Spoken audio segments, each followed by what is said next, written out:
Jadi ini saya bawa beberapa nasihatnya Imam Malik kepada Imam Syafi'i. Langsung saja ya, saya teruskan tentang nasihatnya kepada Imam Syafi'i. Jadi yang pertama tadi, beliau menasehati, biasakan dirimu untuk mengatakan tidak tahu. Ini kalimatnya biasakan, karena orang yang tidak terbiasa mengatakan tidak tahu, biasanya gengsi mengatakan tidak tahu. Jadi karena dia mungkin terlanjur merasa dirinya besar, terlanjur merasa dirinya pintar. Jadi kalau ada pertanyaan kok tidak bisa jawab, rasanya kok merendahkan dirinya. Akhirnya dia ngarang-ngarang. Maka Imam Malik menasihati Imam Syafi'i, biasakan untuk mengatakan tidak tahu. Wah, ini falsafah tidak tahu. Terus ada lagi pesannya Imam Malik kepada Imam Syafi'i, sesungguhnya Allah telah menganugerahkan cahaya di dadamu, maka jangan engkau padamkan dengan maksiat. Jadi Imam Syafi'i ini kan salah satu muridnya yang top, yang pinter, yang nanti jadi teman diskusi yang luar biasa. Dan Imam Malik ngerti benar bahwa ilmu itu cahaya, maka orang-orang pinter adalah orang-orang yang bercahaya, yang menerangi sekelilingnya. Maka dia harus berhati-hati agar tidak mengurangi cahaya atau menghalangi cahaya sehingga terjadi kegelapan. Apa yang mengurangi intensitas cahaya dan juga mengubah cahaya jadi kegelapan? Maksiat. Jadi Imam Malik berpesan, tolong engkau ini orang yang bercahaya karena Allah menganugerahkan cahaya di dadamu. Jangan engkau padamkan cahaya itu dengan maksiat. Semakin kita melakukan maksiat, semakin cahaya itu terhalang dan kita akan gelap. Dan tidak usah teman-teman tanya ya, maksiat itu apa saja Pak. Semua jenis maksiat, dan insya Allah teman-teman ngerti mana yang maksiat. Kalau lupa ya buka lagi kitab-kitabnya, ngaji-ngajinya dulu, Bidayatul Hidayah apa-apa, tentang dosa-dosa kecil maupun dosa-dosa besar. Itu yang bisa menggelapkan hidup kita, menjauhkan kita dari cahayanya Allah. Oke, kalau ini teman-teman insya Allah sudah ngerti. Terus ada nasihat lagi terkenal dari Imam Malik pada Imam Syafi'i. Jadilah engkau orang yang paling banyak diam di antara manusia. Jika mereka benar, ikutlah di dalamnya, dan jika mereka salah, jangan ikuti mereka. Ini mungkin penting juga nasihat buat kita ya. Kita hari ini kan tidak betah untuk diam. Sehari tidak buka WA, sehari tidak buka Instagram atau Twitter, sehari tidak posting apa-apa, tidak mention apa-apa, itu kan rasanya kok sepi. Grup WA itu kalau tidak aktif sak jam saja, terus muncul emoticon-emoticon itu kan kok sepi yo, dan seterusnya. Nah itu kan secara hari ini begitu gaya hidup kita. Padahal Imam Malik justru mbok yo kita ini lebih banyak diam. Nasihatnya Imam Malik pada Imam Syafi'i justru jadi orang yang paling banyak diam saja. Orang yang paling banyak diam itu punya kesempatan berpikir lebih banyak dibandingkan yang ngomong. Ya kalau orang ngomongnya banyak itu kan ya kesempatan berpikirnya secara intensif berbeda dengan orang pendiam. Kalau pendiam itu kan bisa pikirannya kerja terus. Kalau ngomong sambil mikir kan susah. Saya seperti ini bicara hampir 2 jam itu kan ya setengah-setengah mendaya gunakan pikirannya agak tidak maksimal. Coba sambil diam, mikirnya justru lebih maksimal. Maka katanya Imam Malik, Jadi orang yang paling banyak diam saja, mencermati lingkungan sekelilingmu. Kalau orang-orang di sekelilingmu benar, ya ikuti. Kalau orang-orang di sekelilingmu salah, ya jangan diikuti. Ini berarti kan mulutmu diam, tapi pikiranmu jangan. Telaahmu terhadap masyarakat jangan. Jadi kalau mereka benar, ya diikuti. Kalau mereka salah, ya dihindari. Kalau engkau terlalu banyak ngomong, tidak sempat refleksi, ya hasilnya cuma ikut saja. Orang ke utara ikut ke utara, orang ke selatan ikut ke selatan. Nah ini masalah. Terus nasihat lagi kepada Imam Syafi'i, angkatlah tanganmu dari hidangan makanan saat keinginanmu untuk makan masih menggebu. Ini mungkin dengan kata lain, nasihat ini ingin agar Imam Syafi'i jangan rakus, jangan serakah, jangan memuaskan egomu, jangan memuaskan keinginanmu sampai sak pol-pole, sak tuntas-tuntase. Kamu harus punya daya pengendalian diri. Mengangkat tangan dari hidangan makanan saat keinginan makan masih ada, itu kan berat. Makanannya sih masih ada. Kalau mau nambah lagi, masih siap. Dan sebenarnya juga belum terlalu kenyang, masih ingin nambah lagi. Tapi nasihatnya Imam Malik, kalau engkau bisa berhenti dalam situasi seperti itu, ya berarti engkau punya kemampuan mengendalikan diri. Hasrat dan nafsu jangan dimanjakan. Jadi ini salah satu jalan untuk mendidik diri. Kita ini kan sering kesulitan di sini. Kalau sudah seneng itu terus. Mungkin di antara teman-teman ada yang maniak game, ya game online apa game apa, itu kan terus. Coba nasihatnya Imam Malik ini dijalankan. Keinginan main gamenya masih menggebu-gebu, kuotanya masih banyak, tapi ya saatnya berhenti ya berhenti. Jadi kemampuan mengendalikan diri. Nah ini nasihat-nasihat penting ini saya pilih dari Imam Malik pada Imam Syafi'i yang menurut saya relevan untuk kita ikuti juga hari-hari ini. Oke, ini Imam Malik dan Imam Syafi'i ini kan guru murid, sama-sama pinter, sama-sama luar biasa. Dalam banyak pandangan mereka ini berbeda. Tapi tetap Imam Syafi'i menghormati Imam Malik. Imam Malik menyayangi Imam Syafi'i. Ada banyak cerita perbedaan pendapat antara guru murid ini, tapi berakhir dengan kegembiraan, berakhir dengan kebahagiaan semuanya. Ini perlu kita teladani. Berbeda tidak harus konflik. Jadi ada cerita begini. Jadi suatu ketika Imam Malik ini bilang pada Imam Syafi'i pandangannya tentang rezeki. Katanya Imam Malik, rezeki itu datangnya tanpa sebab. Orang itu cukup bertawakal pada Allah, nanti Allah akan memberi rezeki. Rumusnya, katanya Imam Malik, lakukan yang menjadi bagianmu, selanjutnya biarkan Allah mengurus yang lainnya.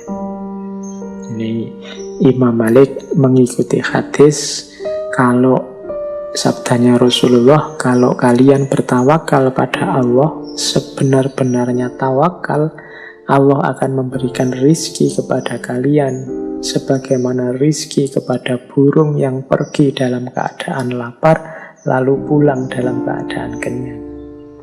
Jadi pendapatnya Imam Malik, rezeki itu tidak usah dicari, cukup orang itu jalankan tugasnya dengan baik. Yang guru jadi guru dengan baik, dosen jadi dosen dengan baik, yang tani ya kerjakan lahannya dengan baik, sudah. Rezekinya apa, berapa, seperti apa, itu urusannya Allah dan akan datang sendiri. Nah, ini pendapatnya Imam Malik. Nah, Imam Syafi'i punya pendapat yang berbeda kepada gurunya. Wahai Syekh, Karena tadi alasannya hadis seperti burung yang pergi dalam keadaan lapar lalu pulang dalam keadaan kenyang. Imam Syafi'i bilang, wahai Syekh, kalau burung itu tidak keluar dari sangkarnya, bagaimana mungkin ia mendapatkan rezeki? Jadi gurunya bilang rezeki itu tidak usah dicari, dia akan datang sendiri. Kalau Imam Syafi'i bilang ya ndak, rezeki ya harus dicari, harus dijemput. Nah ini beda pendapat, tapi ya ndak gegeran. Nah ada cerita terus. Suatu ketika Imam Syafi'i ini berjalan-jalan, beliau melihat serombongan orang sedang panen anggur. Wah, terus Imam Syafi'i, wah ini ada kesempatan untuk dapat rezeki. Imam Syafi'i terus membantu panen anggur itu, membantu orang panen. Nah, setelah panen selesai, Imam Syafi'i diberi imbalan beberapa ikat anggur sebagai balas jasa.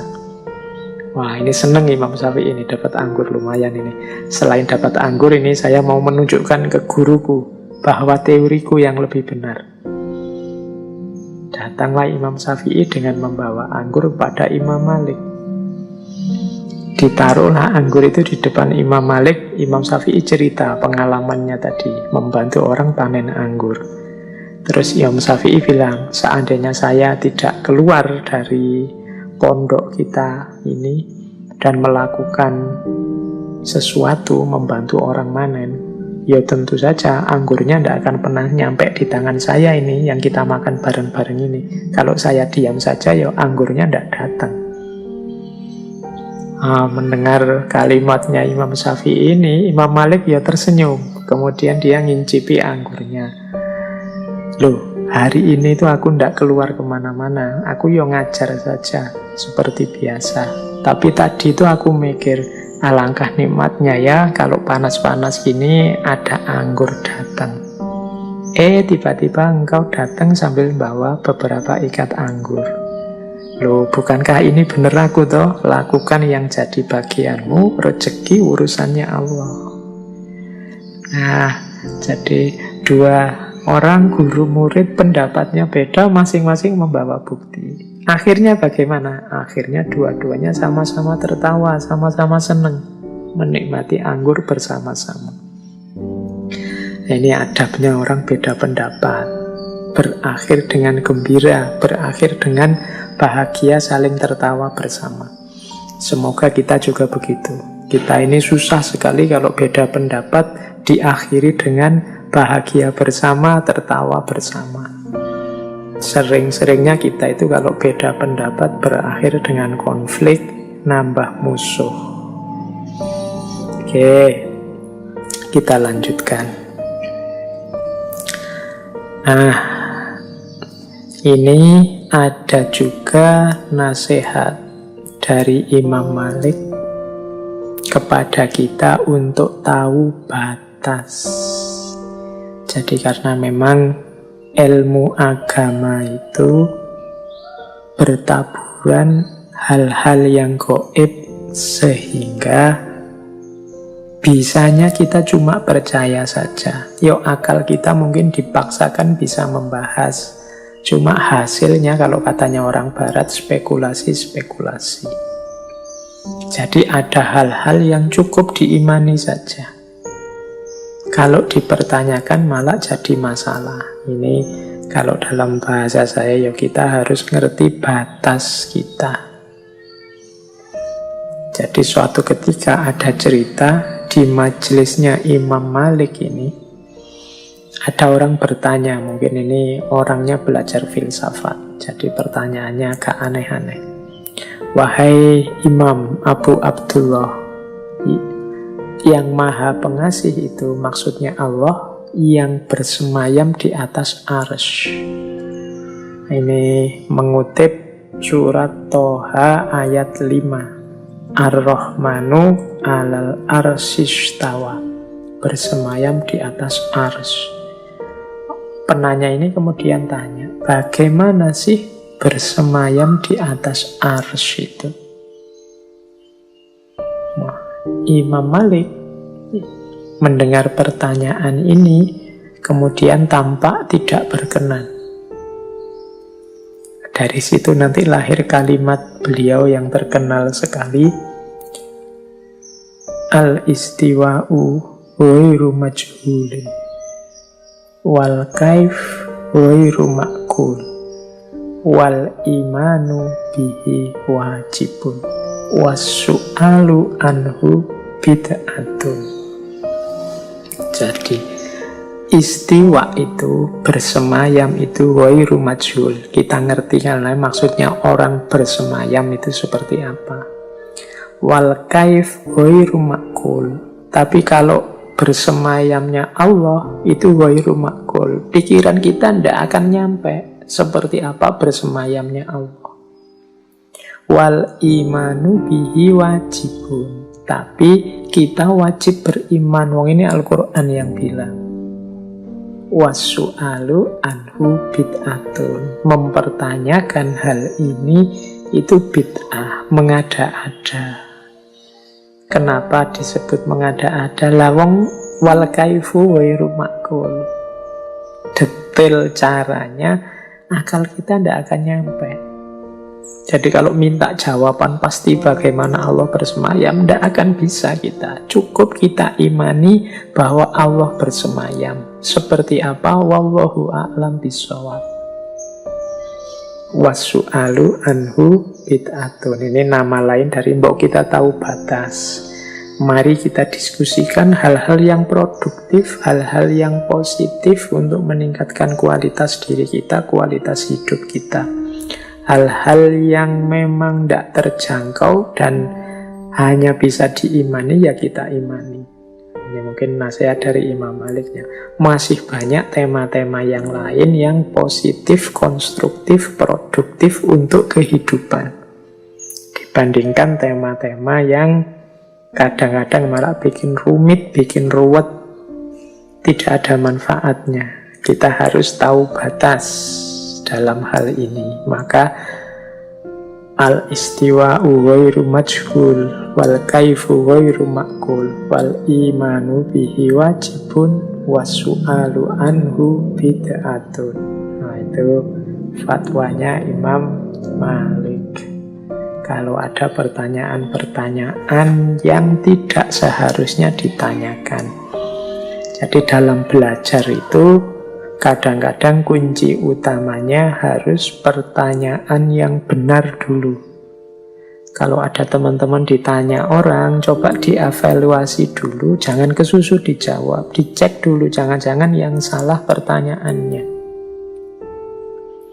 Jadi dulu waktu saya belajar filsafat ketuhanan klasik itu ada isu yang diperdebatkan ramai sekali. Tapi ternyata ketemunya ini yang salah pertanyaannya tentang kemahakuasaan Tuhan. Jadi apakah Tuhan bisa menciptakan sesuatu yang Tuhan sendiri tidak bisa? Misalnya menciptakan batu yang besar yang Tuhan sendiri tidak bisa mengangkat. Loh, ini pertanyaan kontradiksi secara logika. Karena yang dicari Tuhan bisa atau tidak, tapi parameternya Tuhan tidak bisa. Apakah Tuhan bisa menciptakan yang Tuhan sendiri tidak bisa? Ada dua hal yang kontradiksi. Nah, ini ada isu ini di filsafat ketuhanan. Oke, baik. Jadi intinya ini menasehati kita untuk tahu batas.